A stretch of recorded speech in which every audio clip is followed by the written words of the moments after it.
All right, welcome everyone. We're Semblance of Sanity. I'm Caleb. I'm Jacob. And we're here for JoJo's Bizarre Adventure, Part 5, Episode 25.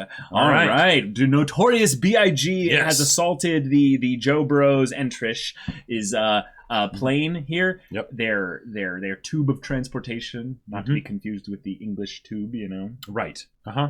Yes. And when questioned about this, you know, are you an enemy stands user? It's just negative. I am a meat popsicle. Yes, indeed. Yeah. So it literally all falls down to Trish because, you know, if Abakio comes to help and be like, wait, if you're here, then who's flying the plane? I love how the episode basically eliminated it down to just the one person versus the enemy stand. Like, by just, you could have everyone be somewhere else, or you could just, I don't know, have the enemy stand just actually take them all out. Yeah. Like we've seen that before in JoJo's, but I really like how it happened in this one. Yeah. Bucciarati might be able to actually help, and that would be something pretty awesome. But the fact that both their ranged people are down, and Giorno doesn't have hands.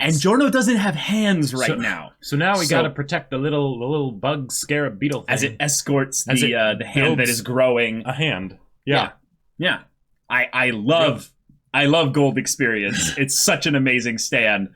I love also that a stand can be sent an order to do a thing, and it have some kind of delay in which the order actually takes place. Oh, because sure. There have been multiple times where you have characters that when they die, their stand obviously disappears. But I've always thought, like, well, wait, what happens if the person is unconscious? Right. Can the stand like actively kind of have some kind of passive defensive things that it does to protect the unconscious person, or does it have to have a constant sharing of will going between them? You know. Right. So yeah. But here we go, y'all. Without further ado, let's get into this.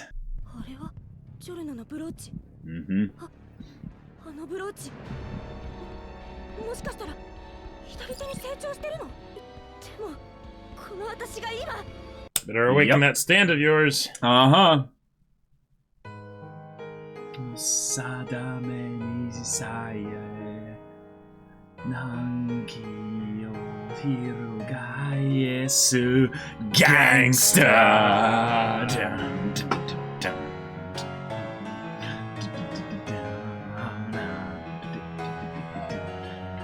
I love the ramp up right here. Yes. Yeah. It's so good.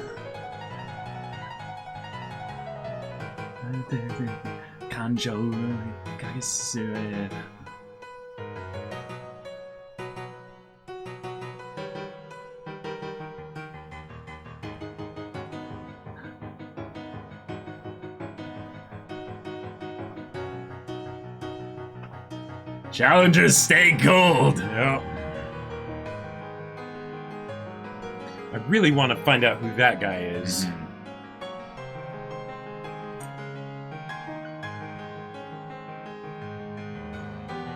Oh.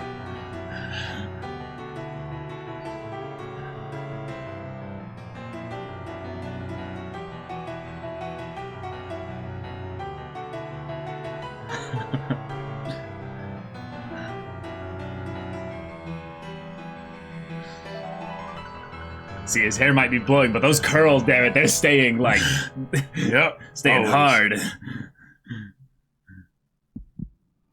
Oh, episode 25's title's been redacted. All right. Whoa.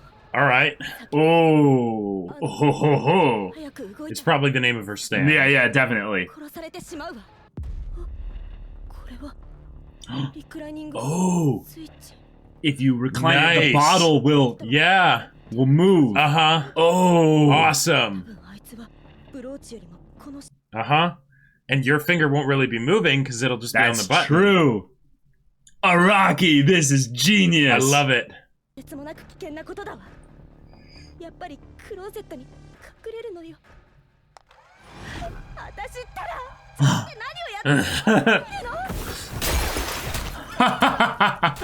Oh my gosh. You could do that with theoretically all the seats. Right. No. Yeah. Flow like water.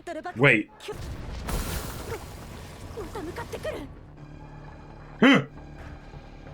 I love it. Genius move.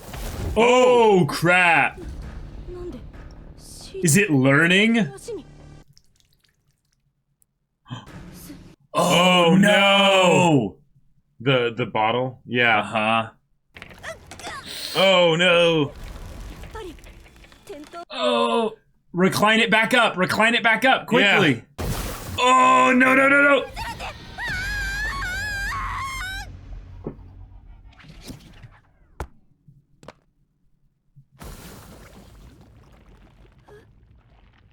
Oh, okay. Okay. All right. Was that her stand pushing it off too? Yeah. Oh. Oh, dang. Yeah. Okay. Oh, yes. It talks. All right. Oh. Whoa.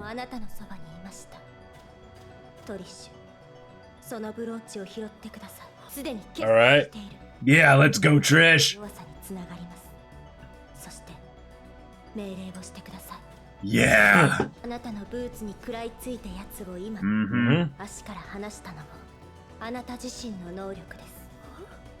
I am your stundo power.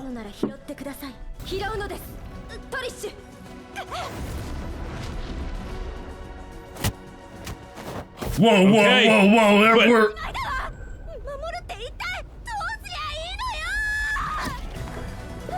Whoa, whoa, whoa. Okay. Whoa. Oh, All right. Okay, okay.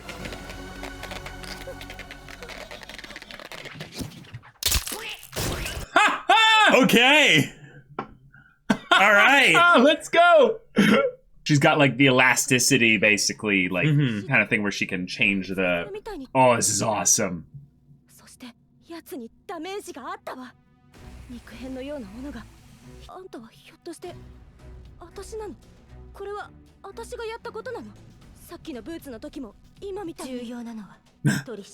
Stay focused. The origin story.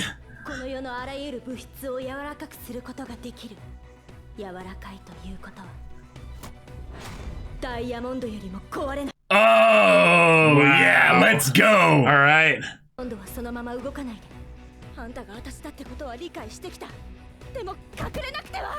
Oh, Oh boy. oh, that's terrifying. Oh. But she's not moving anymore.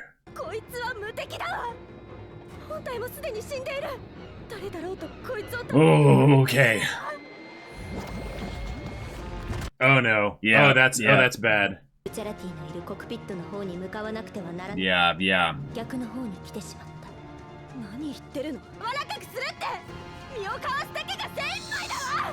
Oh, crap.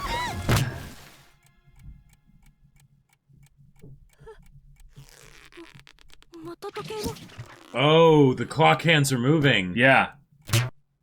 And it can't. Wow. It can't I love break it. That's its I song. love it. Wow. Jeez. That's terrifying. That's so cool, though. Like, that's genius. And just slowly crush it.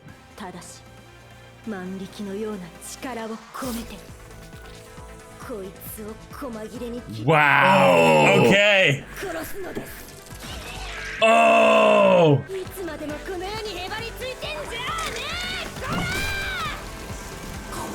Oh. Did that actually work? Like, We'll see. We'll see.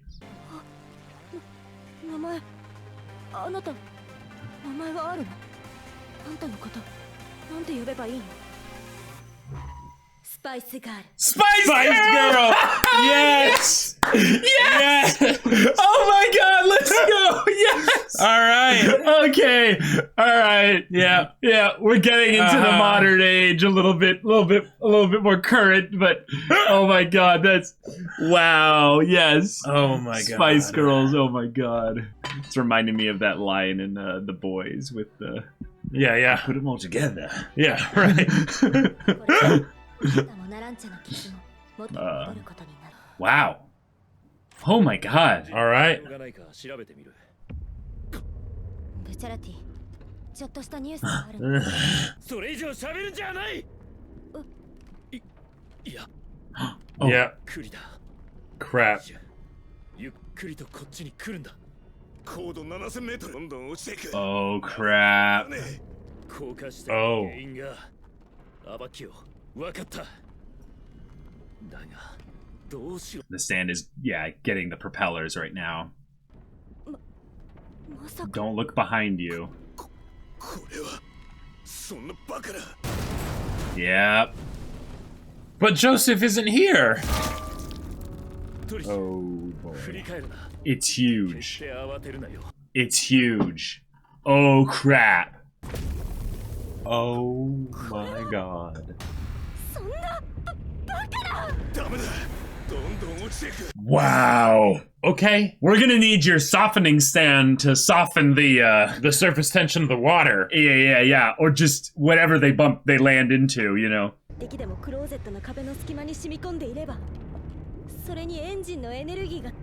Crap. Wow. Yep. Slowly. That's so terrifying. Like, oh man. Oh! Whoa!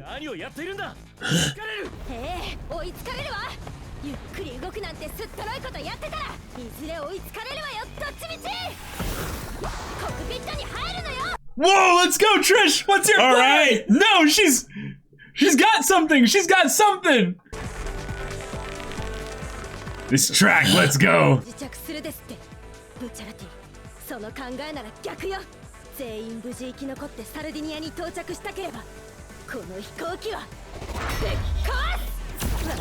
Oh! Okay!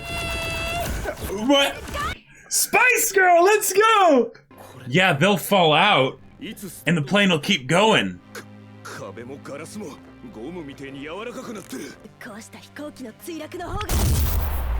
Than falling people. Yeah. Oh, nice. Oh, wow. Nice. You're kidding me. That's awesome. Well, what about Giorno and Mista and Narancia? Or are they in the turtle? They might be in the turtle. I mean... Alright. This is awesome. Yeah, I think they're in the tortoise. Yep, they are, yeah. Okay. There's ghost to them, let's go!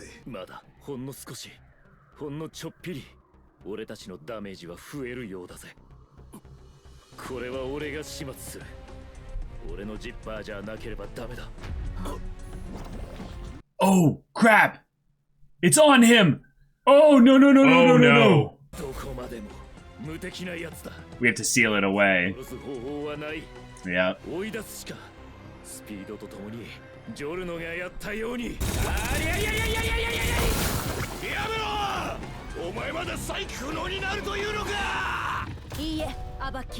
Oh!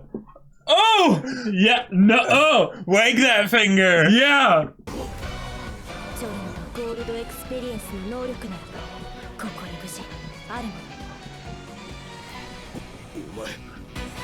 Alright. Arrivederci! Wow! Alright! What an episode! Alright! Oh my god! 3度目ノトーリアスビッグ完全殺害不可能海上で炸裂する波し Oh! Nice! Oh! Nice! 波の動きより早く動く Wait. 光の船舶を Jeez! 沈没 Oh my god. 後に付近の漁師たちからこの海域はティレニアの胃袋と呼ばれ不吉が Wow. Yeah, because they couldn't see it. They wouldn't know what's actually like. That's a new. Wow. Whoa. Wow. That's a new way to do things for sure. Yeah. マルコポーロ空港で何者かにハイジャックされた自家用ジェット機はティレニア海サルディニア島北東沖乗客は全員不明 Awesome. Okay. Oh, the boss. Okay. 数日前ペリーコルがトリッシュを捕獲した後、トリッシュと母親が住んでいたこのアパートを家探しした裏切り者の手どもは誰も気づかない。トリッシュは生まれてからずっとこの家で朝を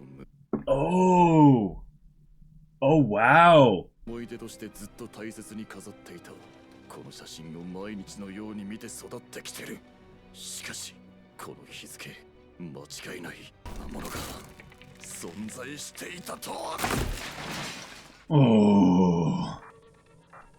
飛行機は墜落した。だが生きている。感じる。娘のスタンの能力がAh. All right. The connection between family stand users. ていたのがアバッキオのムーディーブルースだとするなら、間違いなく少なくとも奴も生きている。Oh. He doesn't know And how his is- many are alive. ムーディーブ No. Because yeah. Oh, Moody Blues yeah. can be used to find out the past stuff. そしてサルディニアへ行けば悟るだろう。この場所で15年前、この若き日の Wow. All Yeah, he's right. Moody Blues. There you go. Mm-hmm. Okay. それをムーディーブルースの能力にリプレイさせるわけにはいかない。 Oh. All right. Personally. Okay. Oh, dang. いらしたのですか。ノックし Oh no. Well, she's dead. Wow. Oh, he let her live. Whoa. 私何しに来たんだっけ。そうだ掃除。 Whoa. Wow. Okay. That was him just getting away. Dang. Oh. Oh. We got some good stuff. All right. Wow. Well, that was that. Okay. I love that way to eliminate the stand in Right. that you don't eliminate it. You can't. You get away from it, and now it's just forever chasing the waves. And yeah, anything that goes over there, it just ends up getting attacked pretty much. Modern Crusaders alive. And the power. And So Spice face the Girl. future. Like, Yes. Fighters just fighting for our rights. Es defectus. Et defectus. oh wow, I think that was Notorious B.I.G. there. I missed it. I'll check later. So sortem. Cernit fortem. Ecum omnes splendida. Dang, okay. Yep. And the boss is going there himself. Alive. Again, though, this is something where they can keep encountering the boss, but have it not be something where it's, ending everything, Right. So we can have, more and more buildup of, an eventual, final confrontation. Okay. Dang.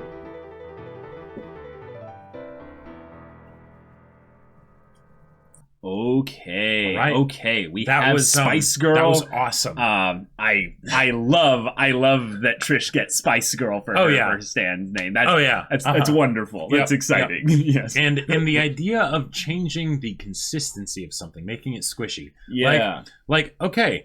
There's lots of things that can be done with that. There's the escape angles and everything. Right.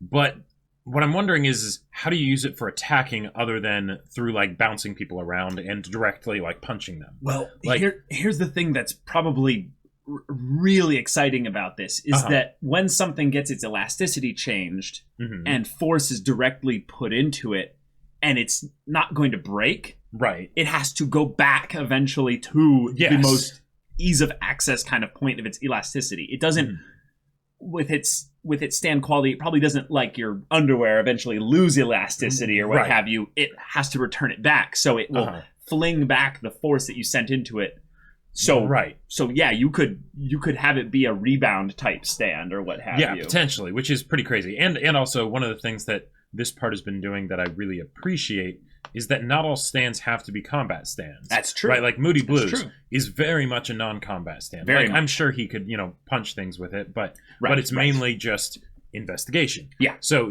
here there's a lot of utility that can come from making things squishy, which is what a lot of the stand battles are anyways, is battles of utility. So awesome. Right. Yeah.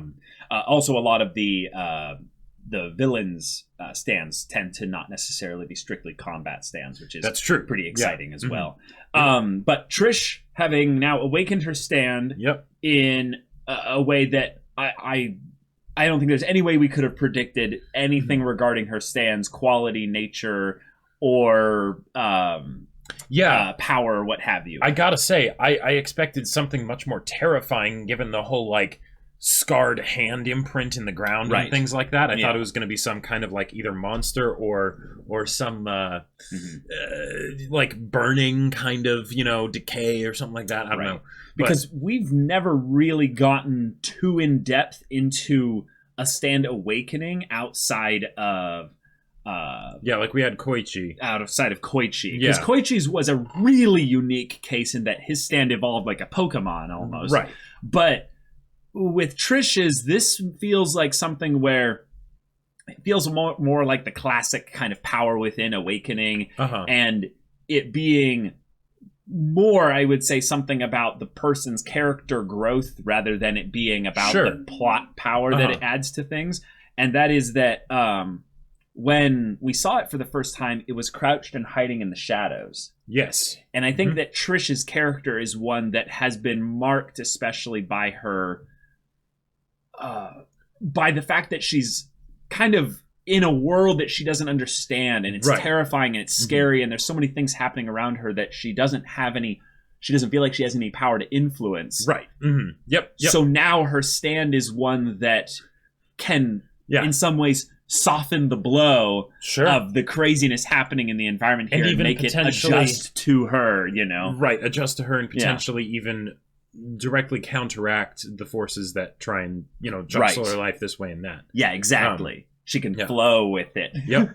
I'm sure there's a Spice Girls song quote I could use here because they had so much music. Probably. But I probably only listened to 2 Spice Girls songs in my life. Oh man, I don't know if I've listened to any Spice Girls songs. You probably have heard of like a chorus of one. Yeah, probably. You just don't have it in your memory. But everyone knows the Spice Girls, even if you don't listen to them, right? Right. Yeah, and exactly. So the fact that her stand is Spice Girl, it's like, wow, that's wonderful. That's hilarious. Yep. I really liked the clever ingenuity with using the seat recliner. Yeah, that was great. That was something where I feel like when you have clever kind of puzzle solving stuff there, and you basically have the puzzle piece that will be used to kind of solve the puzzle, not introduced in the previous episode literally, but you have it already just naturally there in the setting. Right. That is on the a plane. That is the perfect way to set up the kind of thing of like, well, it's there. You don't have to point out, there are seat recliners there, and there, and the buttons. No, you just go, of course. Yeah. Well, and like the whole thing of the bottle of whiskey, and I thought it was going to be something where it would roll off the seat or something like that, and that would cause additional movement, and then it would like take it all the way to one edge of the plane. But no, she got some liquid on her, and then liquid starts running down her leg. Boom, there you go, right? Fast moving, Yeah, the utilization of this stand's ability in a way that made sense logically once we understood the idea of it chasing after movement made the whole encounter one that we were like just barely catching up every single time they revealed kind of the next twist of how the chase developed, kept me on the edge of my seat the whole way through. So it was almost like the perfect horror terror JoJo's episode. And I don't think they're probably ever going to top the simplistic kind of presentation of the mechanics of this. This was really good. And the whole idea of like, a little like she thinks she's killed it, with the slow, steady just squishing it. Very satisfying. Very satisfying, yeah. But then the idea of just a little bit of it got outside. And it got into the engine. Oh God. Which the only reason I think why it specifically went after the engine now as opposed to any other time is I think this is something they didn't have to exposit about, but it just makes sense, is that it has a range limitation for movement. If it detects no movement in this range limitation, then it expands its range and looks for more movement. If no movement, it keeps expanding its range. And it keeps faster doing movement and things like that. Right. But I would say any movement also. So the idea that it doesn't necessarily prioritize the engine as faster movement because its movement is something that is not within the immediate closest range. It doesn't go after like the rotation of the Earth or like the sun hurtling through space. There's all kinds of things that are moving, but because it's constantly detecting something moving within 5 feet of it or 10 feet of it, it's like, well, why would I go after that when I have this really obvious target right in front of me here? Actually, that's an interesting point. Yeah. Theoretically, if Mista hadn't been taken out of the fight so quickly, that would have been the perfect way to get rid of it. Because you're on a plane, right? The plane's moving very fast. Okay. But if you shoot forward from the plane, that's just adding onto the speed, right? Yeah. So then it just goes sailing off after the bullet. If somehow like the bullet slows down eventually from wind drag or something like that, I don't know, Mista just fires again, right? The amount of speed that it takes for him to actually reload a bullet into the gun is almost nothing. But then just, all right, there it goes. He doesn't have to have Sex Pistols go with it, Yeah, I think the other thing is that all of them except Giorno are very much cataloged within the organizations like people of stand users with specific abilities. Right. So there might have been some intelligence within the stand to be able to go, I need you to take out the ranged people first. There are so many ways they can mess with my stand in the way that... And it also just makes sense given the fact that it goes after the things that are fast. If they aren't starting out doing the proper thing to defeat it, then naturally they'll get taken out. That's just process of elimination, right? But the mechanic of then holding on to Giorno's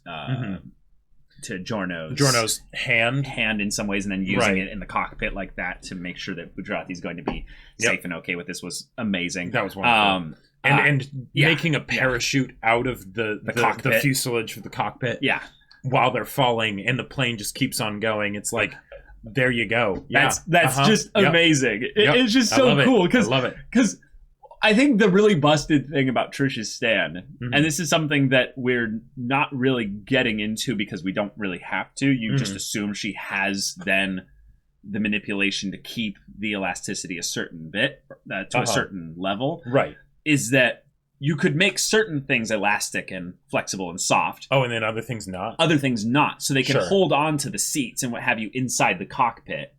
And you don't have to like keep trying to grab onto it or what have you, while the rest of it is a certain tension or what have you. Or not only that, it doesn't get more elastic or soft or what have you as it goes. As it's meeting force and resistance or what have you. Oh. So this constant drag, basically all the wind that's going up into it. It doesn't turn into just a balloon. It doesn't keep like inflating or what have you. Although, actually, if you think about it, that's so busted though that she can have that level of control over it.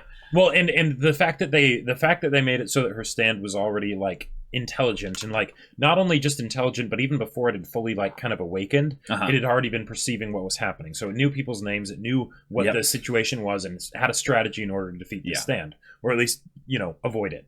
Right, and I think that on some level, what's helpful for the audience specifically is that Trish as a character is the character who's coming into this with no knowledge of what's going on and what have you, in the same way that Koichi was. So it's helpful to have a stand that can then talk, to then give that kind of information to you there. But I did like how all the information that the stand gave to Trish about the world really was stuff that Trish already knew. Right. Yeah. So it wasn't giving any new information about it was just using the previously established information. Right, exactly. So it's almost like in some ways your stand is your soul. It's a projection of who you are and stuff. But also in some ways it's like your subconscious finally getting a voice to then interact with you and go, you have determination. Wait. You have all these inner things and what have you can tap into. So by that logic, there was some part of Koichi's subconscious that always wanted to say, "Let's kill the whole bitch." So on a more serious note, given that Trish has Spice Girl as a stand, does that mean they could just travel everywhere by hot air balloon if they wanted?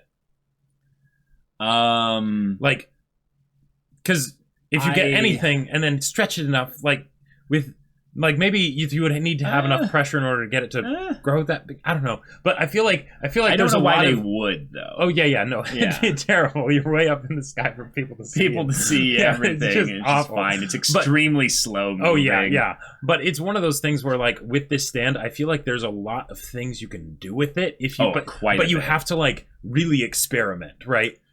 Like I think that we're going to see some ridiculous things with her stand because the terrifying thing about having the main antagonist have a character in your main crew, your party or what have you, being their target, being their primary target there, you need to give them some kind of agency, some kind of effectiveness in the upcoming confrontation here. So Trish is going to need to have to use her stand in a way that will protect her from, just gunfire or even just, King Crimson actually attacking in some way. Now, what's just, crazy cool about this stand is that it is the ultimate environmental usage stand in ways that are kind of different to Giorno's, in that it's not actually transforming what the thing is in the environment, but changing, giving it the spongy boing boing status effect. Yes. Yeah.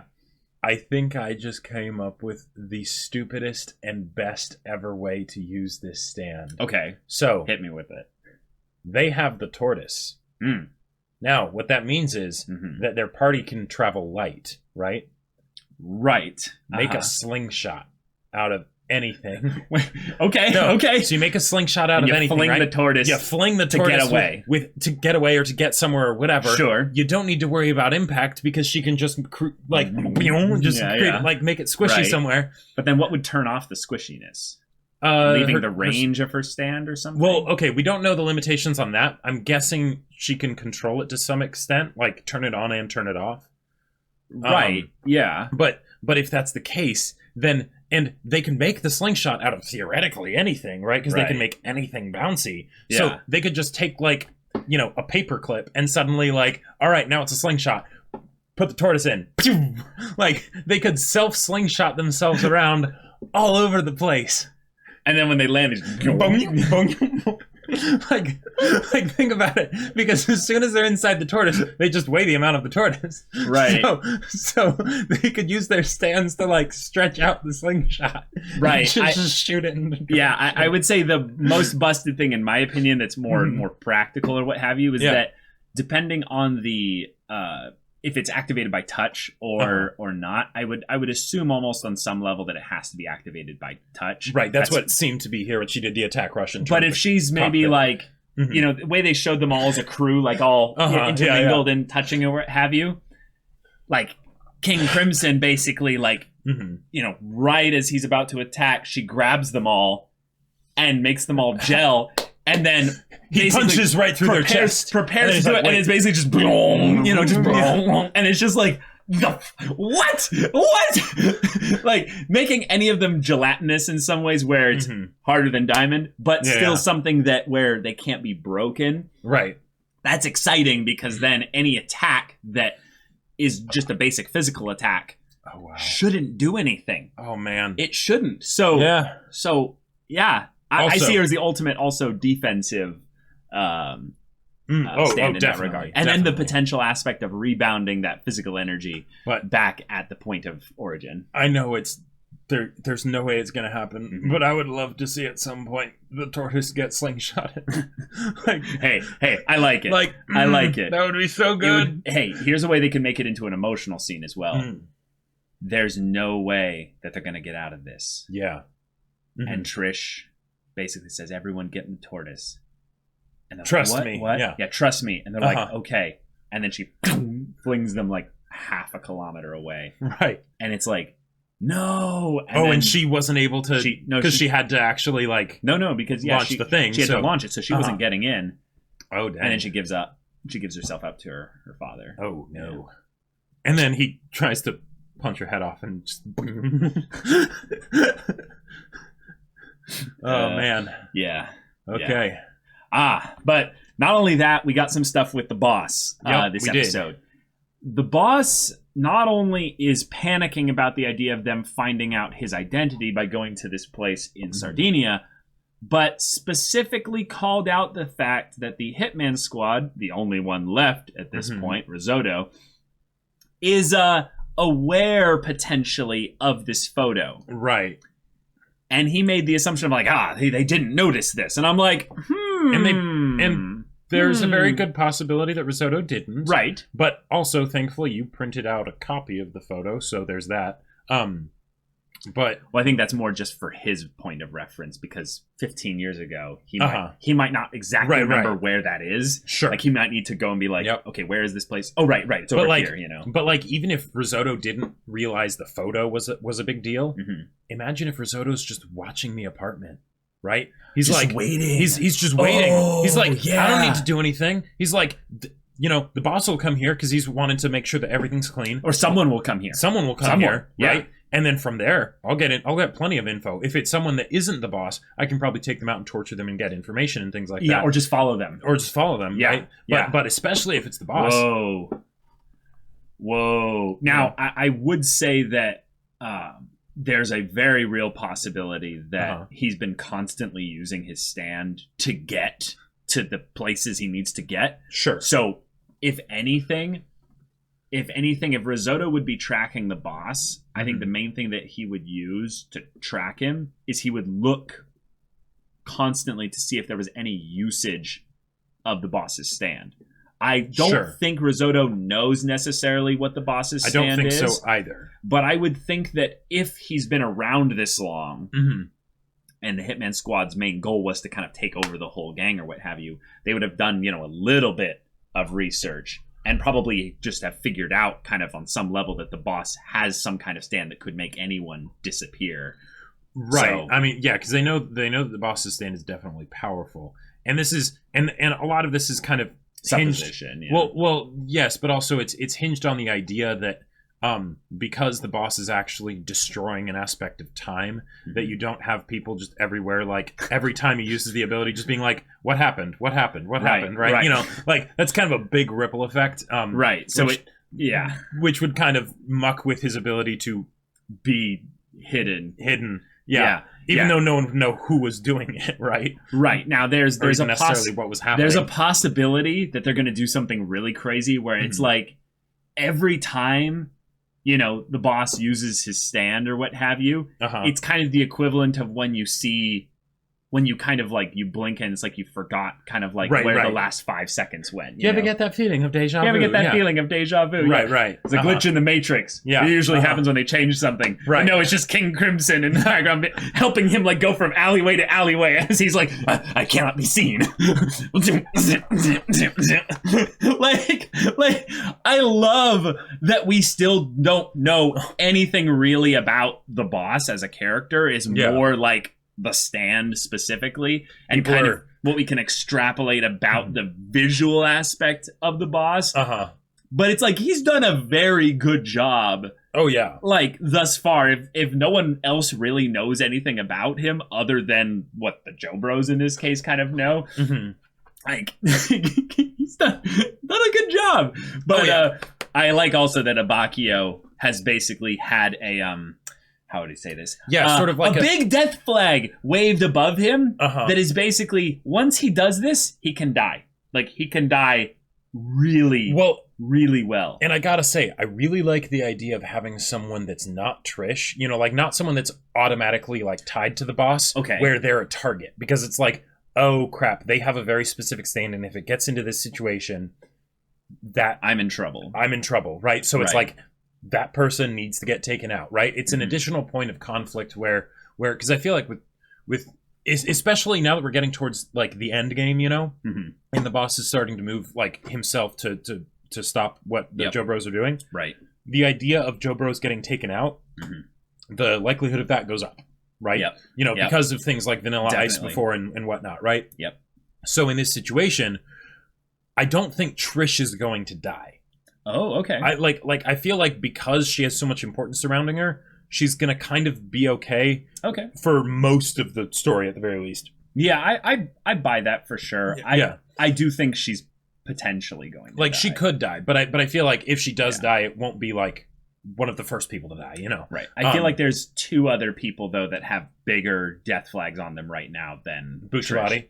Yeah, Bucciolati and now Abacchio. Yeah, right. Abacchio And- just exactly. just moved up to the number one slot for Yep. me Mhm. because I like it makes exactly. so much sense how terrifying his stand would be specifically to the boss. Like And whether he dies or not, the fact that he's on that list, right, and so high on that list means that all the stuff surrounding that point of conflict is going to be unbelievably entertaining to watch, right? Because they could kill him or maybe not. The next 3 episodes or so, like it's going to be pretty intense.